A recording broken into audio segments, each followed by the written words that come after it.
I am Tom Sturridge, but you may know me as Dream of the Endless, or, the Sandman. And I'm Gwendolyn Christie, and I play the most badass, best, and absolute coolest version of Lucifer on Netflix. How would you describe the dynamic between Lucifer and Dream? I think that there is a deep underlying respect between them. A respect that I would even go so far as to say an affection. The two people who are in not dissimilar positions of power, the ruler of hell, the king of the dreaming. I think despite this being a moment of conflict, there is an underlying simmer of connection. You see, I got nothing. From me. Yep. Intentional.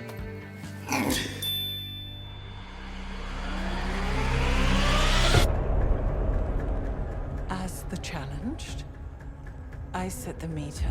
The wings are taking up a lot of space, lot aren't of they? space, yeah. The And the wings are doing a frame. lot. The wings are doing a No, lot. they're definitely telling me you're not human. You know, when we did this scene, I thought you hated me. Oh, why that choice? You just didn't give me a lot. You know, I thought he doesn't like me, he doesn't want me doing this, he wants someone else doing this. But you know, I fought my way through. Did you have any input into the hair? Was that your hair, for example? It was your hair. What's my It had been gathered I wanted to from get that out a there. series of haircuts that you've had over the last 12 years. It's something, because this project, there's been so many suggested ideas I for know. the Sandman to come to the screen. So very early on, I put in the request that whenever you had your haircut, it be saved for Lucifer's wig.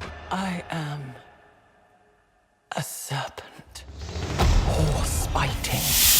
I am a bird of prey, snake devouring, talons ripping. Oh, look. Oh, God. Upsetting. You don't look sorry. I don't. Really. I do. I know. All that foundation ruined. Oh my God. Yours is perfect. I can see my reflection in your costume.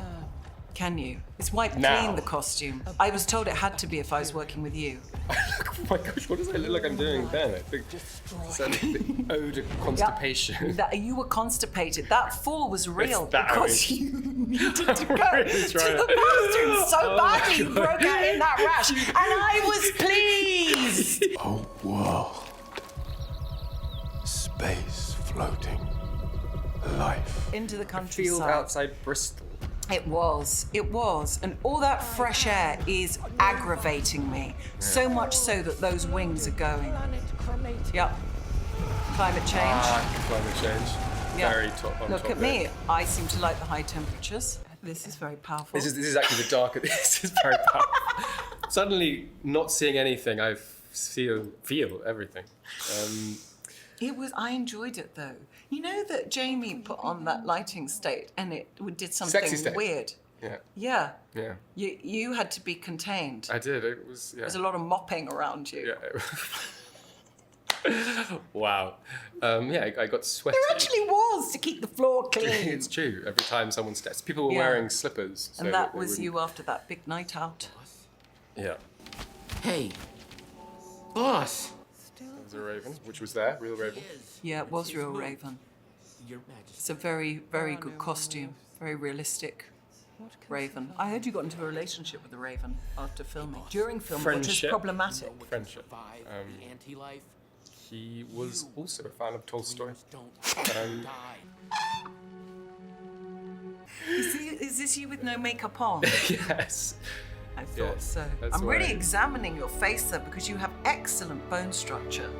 Thank you. Yeah, I'm assessing it and seeing that your face is very symmetrical. It's so lucky. And I'm that we- furious. I'm furious about your complexion there. That's what I was thinking when I was saying the lines. How angry I was at how great your skin is. That's why I look so perplexed. Listen, what did they say about Marlene Dietrich? Seriously, what did they say about Marlene Dietrich? Many things that perhaps might not be appropriate and seen. Okay. It certainly wasn't a challenge to bring the real world experience to the scene because the second that we started shooting the very first scene, Tom was clearly so invested in Dream in a very real, emotional way. I was apprehensive before this scene because it is huge in its concept. You are in the castle of Lucifer, the ruler of hell, and you are there because he has something of yours. You try to put those ideas in your head, you get a bit lost, but when I walked into that room and Gwendolyn was standing there, everything made complete sense, and I knew exactly how I should feel, and all we did was talk to each other. It was a real pleasure, mostly. Ditto. Be sure to watch The Sandman, now streaming on Netflix. See you in hell.